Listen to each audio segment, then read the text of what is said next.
Please join me in welcoming Simon Whitehead.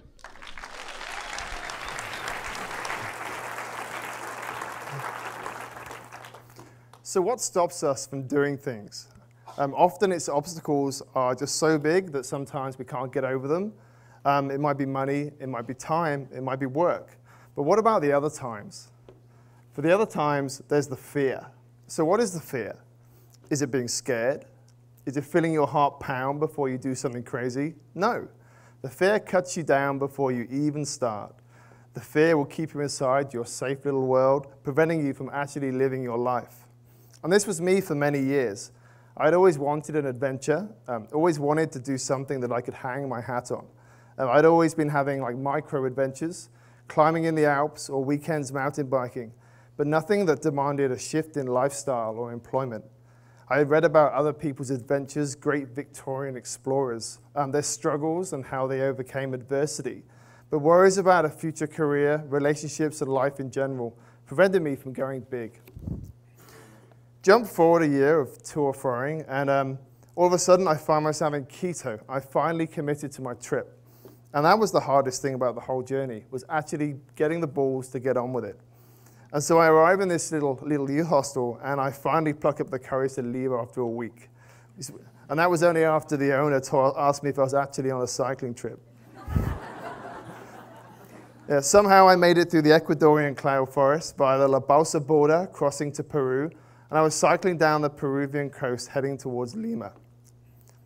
I felt I was getting my groove. I was learning about life, on the road and figuring out a routine. I was 6 weeks into my adventure of a lifetime. I was cycling through South America. I was getting lost, I was getting scared, and I was cycling a lot. It was everything I hoped for. And I wasn't no longer an office worker. I wasn't an office worker working in a provincial government. I was a long-distance cyclist on an unsupported solo cycling expedition. Or as my mum would say, avoiding work and having a very long holiday. So I had bought a flight and a bike and spent 1 week on an intensive Spanish course hoping it would be enough to pick up the language. And it was not. And I had this vague plan.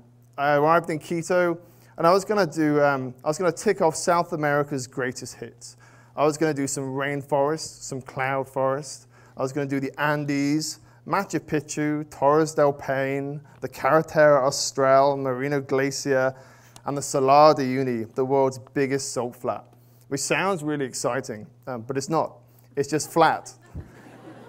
And you kind of cycle for 8 hours in a straight line, and it's still flat, it's still hot, and it's still salty. And I would keep on doing until I reached Ushuaia in Patagonia, the southernmost city in the world. Like many people, I like to replace one worry for another. And so once I committed to my trip, I would start worrying about the adventure and all the bad things that could happen to me when I was on my adventure.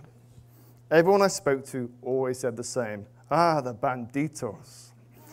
And I was going to get robbed or worse, and so for the first 6 weeks, I jumped at the sound of every car and every motorbike. My heart pounded every time I heard a rustle next to my tent. I was suspicious of everyone, convinced that at any moment I would be relieved of my worldly goods and maybe even my life. So what happened? I was feeling good. I'd lost a bit of weight. I got a bit of a tan, and my daily mileage had nearly doubled. I had just cycled through the Paján, and I was on my way to a place called Trujillo, and then boom, something hit me from behind, and I hit the road. Accidents happen? Confused and caught off guard, I stood up. 3 men jumped out of a motorcycle taxi and pushed me to the ground and started pulling at my panniers. It was the Banditos. And I fought back as best I could. In my mind, I was having this whole kind of Rocky Balboa kind of thing. The reality was I was probably just going like that. And I quickly figured out that every time I pushed them, 2 people pushed me back, and it was just something I couldn't win. So the robbers figured out how to remove my panniers from my bike, and they were off. 2 were in a taxi, with a 3rd running behind with my other pannier, and then I started to chase, and he was pretty short. So I ran, and I started to gain, and as I gained on him, the taxi would speed up. So he got further away. So eventually, he dropped the pannier, and I got it back, and I managed to get my tent, which was a massive relief. So in my mind, this had all taken around a minute. The reality was probably less than 10 seconds, but everything had changed about my trip. All my clothes were gone. My laptop and all my photos were gone. My cooking equipment gone, some of my panniers, my glasses, and most importantly, my confidence. So I dusted myself down, picked up my stuff, and went to the local police station, which was a waste of time. And in the end, it turns out that everyone gets robbed in Pahan. So I lick my wounds, and I kind of get on with it, and I kind of think, well, what am I going to do? How am I going to make this even better? So I think, you know what, I'm going to carry on my trip. Everyone said I needed to go home, and I thought, no, I'm going to carry on. So I speak to the locals, and they say, what are you going to do? You want to head to the mountains. The mountains are safer. It's a lot more fun. So on my way, I'm going to the place called Juarez, and I'm going down the Canyon del Pato. And on the way, I meet a motorcyclist called Adrian Denham from Vancouver, who's doing the same trip as me, but on a dirt bike. So we flirted on the roadside and agreed to meet up the following evening. It was a great plan. And Adrian rides off into the distance with a motorbike, and I kind of look at the map, and I have a long, long way to go. So I get up early, and I ride uphill and at altitude all day, and by the time I roll into town, I'm so tired, I stop for a power nap, and I wake up 12 hours later. We meet for breakfast instead.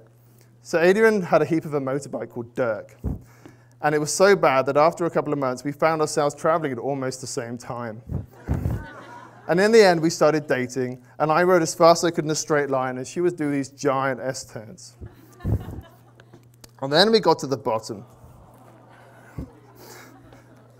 And we got engaged. And then we spent 2 weeks in Buenos Aires, where I proved once and for all that I can't dance tango. So I went home, and I sold up. I jumped on a plane, and I came to Canada. We got married, and after a especially good Christmas party, Bryn arrived 9 months later. So is there a moral to this story? Not really. It's just don't let the fear stop you from doing stuff, because it's never nearly as bad as you think.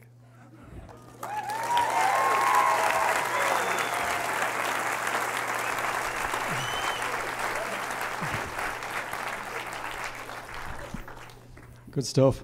So Simon, you mentioned the fear. Which caused you more fear, embarking on your trip to South America or realizing you were about to become a dad?